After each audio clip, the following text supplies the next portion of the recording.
What is it, guys? Kenya Snowden is back at it again with another video here at Snowden Gaming.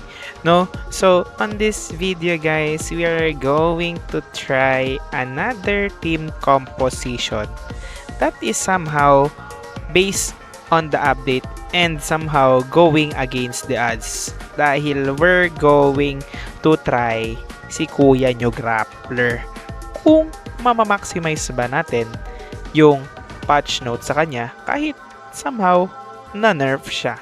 So ano pang hinihintay natin mga kapatid? Tara na! Okay, kalaban natin si CPU. CPU yung kalaban natin. No, bakit naman ganun yung pangalan niya, pare?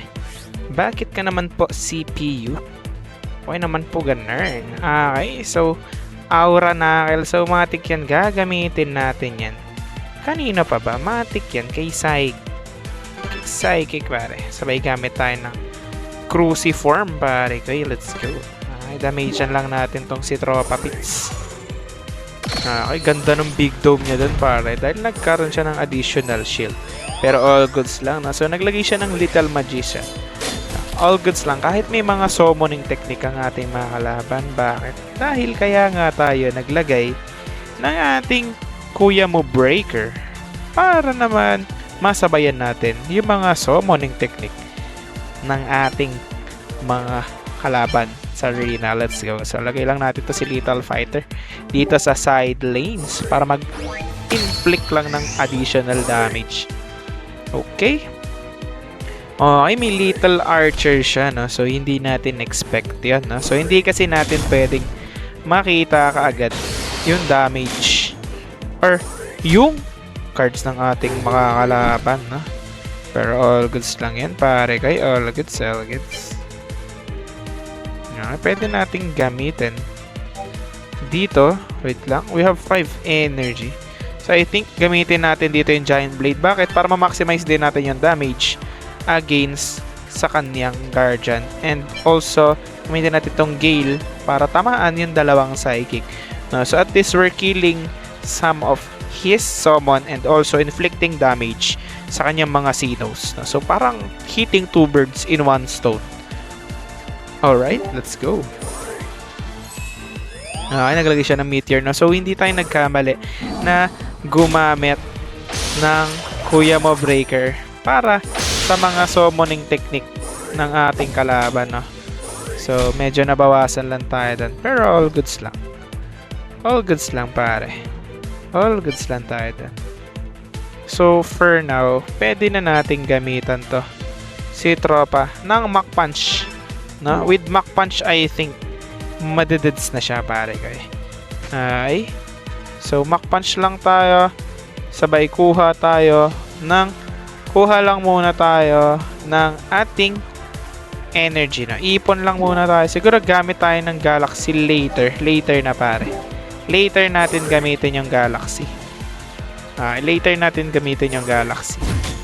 Ay, deads, pare. Okay? So, isa na lang yung kalaban natin. Pero take note, guys. Meron pa siyang Meteor na pwedeng maging banta. Pwedeng maging bantayan sa atin, pare. Okay?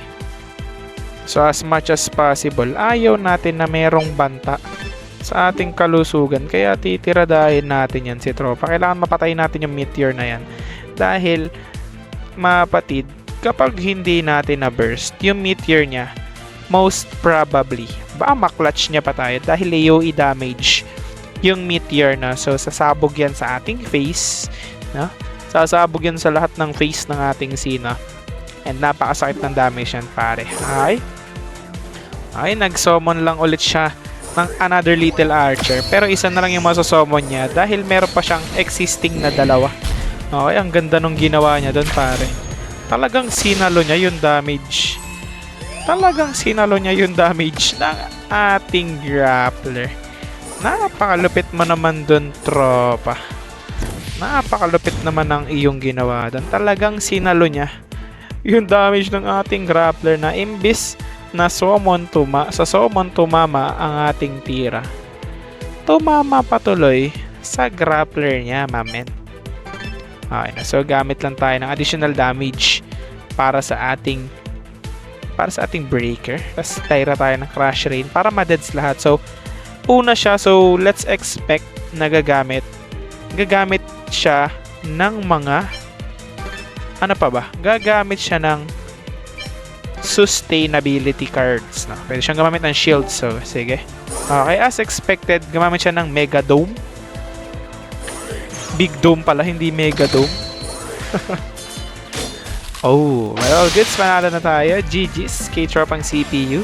So, ayun lang mga kapatid. Grabe, ang ganda nga nung kinalabasan nung una nating laban with this team composition. No? So, maybe we'll just try different formation, position with this lineup. No? So, we're trying to experiment and master this lineup para mas ma-share ko pa sa inyo yung mga capabilities ng mga different lineups na tinatry natin currently with this patch note. So, maraming salamat mga kapatid sa panonood ng ating video. Don't forget to like, comment, and subscribe to our YouTube channel. Kita-kits ulit on our next video. Bye-bye!